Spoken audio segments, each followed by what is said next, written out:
लोकसभा के स्पीकर का सस्पेंस खत्म। लोकसभा अध्यक्ष को लेकर चल रहा सस्पेंस खत्म हो गया है। एनडीए की तरफ से ओम बिरला एक बार फिर लोकसभा अध्यक्ष पद के लिए उम्मीदवार होंगे। हालांकि डिप्टी स्पीकर पद को लेकर सत्ता पक्ष और विपक्ष के बीच बात बिगड़ गई, जिसके बाद विपक्ष ने के सुरेश को लोकसभा स्पीकर का उम्मीदवार बनाते हुए उनका नामांकन करा दिया। कांग्रेस ने के सुरेश को सदन के सबसे वरिष्ठ सदस्यों में से एक होने के चलते प्रोटेम स्पीकर बनाने की भी मांग की थी। कौन है के सुरेश, जिनको विपक्ष ने स्पीकर का उम्मीदवार बनाया है? उनका जन्म तिरुवनंतपुरम जिले के कोडिकुन्नल 4 जून 1962 में एक गरीब परिवार में हुआ था। वे कुंजन और थनकम्मा के सबसे छोटे बेटे थे। उनकी पत्नी का नाम बिंदु सुरेश है। 2 बच्चे हैं। उन्होंने अपनी प्री डिग्री मार इवानियोस कॉलेज तिरुवनंतपुरम से और एलएलबी में graduation government law college Thiruvananthapuram से किया। कोडिकुन्नल सुरेश केरल के तिरुवनंतपुरम जिले की मावेलिक्करा लोकसभा सीट से कांग्रेस सांसद हैं। 4 जून 1962 को जन्मे के सुरेश लोकसभा के सबसे वरिष्ठ सांसदों में से एक हैं। के सुरेश 27 साल की उम्र में 1989 में पहली बार 9वीं लोकसभा के लिए निर्वाचित हुए थे। के सुरेश ने केरल की अदूर लोकसभा सीट से जीत हासिल की और फिर 1991, 1996 और 1999 में भी अदूर लोकसभा सीट का प्रतिनिधित्व किया। 1998 और 2004 के आम चुनाव में सुरेश को हार का सामना करना पड़ा।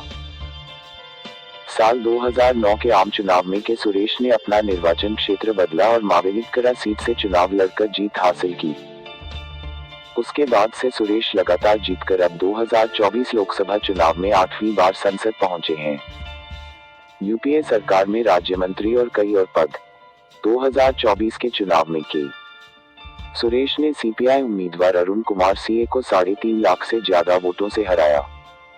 चुनावी हलफनामे के अनुसार के सुरेश करीब 1.5 करोड़ की संपत्ति के मालिक हैं। के सुरेश संसद की कई अहम समितियों के सदस्य भी रह चुके हैं, जिनमें पेट्रोलियम और उर्वरक संबंधी स्थायी समिति, मानव संसाधन विकास मंत्रालय परामर्शदात्री समिति और संसद की विशेषाधिकारी समिति आदि शामिल हैं। के सुरेश यूपीए की सरकार में केंद्रीय श्रम एवं रोजगार राज्य मंत्री भी रहे। 18वीं लोकसभा में कांग्रेस ने सुरेश को सचेतक की जिम्मेदारी भी सौंपी है। के सुरेश केरल कांग्रेस के कार्यवाहक अध्यक्ष भी हैं और पार्टी संगठन में भी काम का उन्हें लंबा अनुभव है। 2009 में केरल हाईकोर्ट ने रद्द कर दी थी संसद सदस्यता। कोडिकुन्नल सुरेश की संसद सदस्यता को साल 2009 में केरल हाईकोर्ट ने अवैध घोषित कर दिया था। हालांकि बाद में सुप्रीम कोर्ट ने उन्हें राहत देते हुए उनकी संसद सदस्यता बहाल कर दी थी। दरअसल 2009 में के सुरेश के निकटतम प्रतिद्वंदी ने आरोप लगाया कि कांग्रेस नेता ने फर्जी जाति प्रमाण पत्र पेश किया और आरोप लगाया कि वह ईसाई हैं।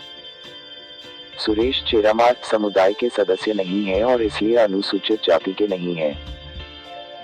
मामला कोर्ट में गया और केरल हाईकोर्ट ने आरोपों को सही मानते हुए उनकी संसद सदस्यता को अवैध घोषित कर दिया। केरल हाईकोर्ट के फैसले के खिलाफ सुरेश सुप्रीम कोर्ट गए, जहां सर्वोच्च अदालत ने केरल हाईकोर्ट का फैसला पलट दिया और उनकी संसद सदस्यता बहाल कर दी थी।